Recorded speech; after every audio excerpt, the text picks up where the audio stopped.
as vice president as well. Andrew Mitchell, I want to get your thoughts. Again, juxtaposing what you're looking at now as opposed to what we looked at 2 weeks ago today. Well, that is the stark contrast. I don't ever recall this happening because usually they come in through the Capitol and come out at the top of the steps. They are right on the podium. But walking up those steps where the Capitol was breached, that's where the first access to the Capitol took place on January 6th.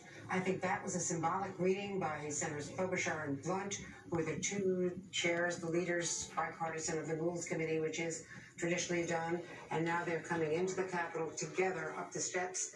Both the Bidens and the Harrises, they did not, of course, have the greeting at the White House that would normally have taken place between the president-elect, his spouse, and of course the outgoing president. Andrea, so that's why this is so different. I just was told in my ear by our producer that Eugene Goodman, the Capitol Police officer escorting Vice President-elect Harris, is some will recognize from heroic actions that day as the insurrectionists and rioters broke into the Capitol. He was the officer who, in a moment of great poise, led them in a different direction away from an open door to the Senate chamber.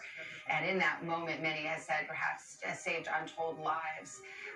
And who knows what could have happened but for his heroism. And he, of course, is getting a place of honor today.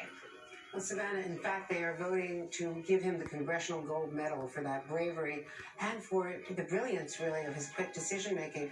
Recall that he was drawing them up to the top of the second floor, the steps there, and on that landing at the second floor, he quickly spotted that if they had turned to the left, they would have been 100 feet from where Vice President Pence and his family were then being secluded by the Secret Service, having just been taken off the podium of the Senate chamber just minutes before. Instead, he drew them to the right and saved any interaction or confrontation between the Vice President and the Secret Service, of course, and the oncoming mob. So it was just incredibly heroic.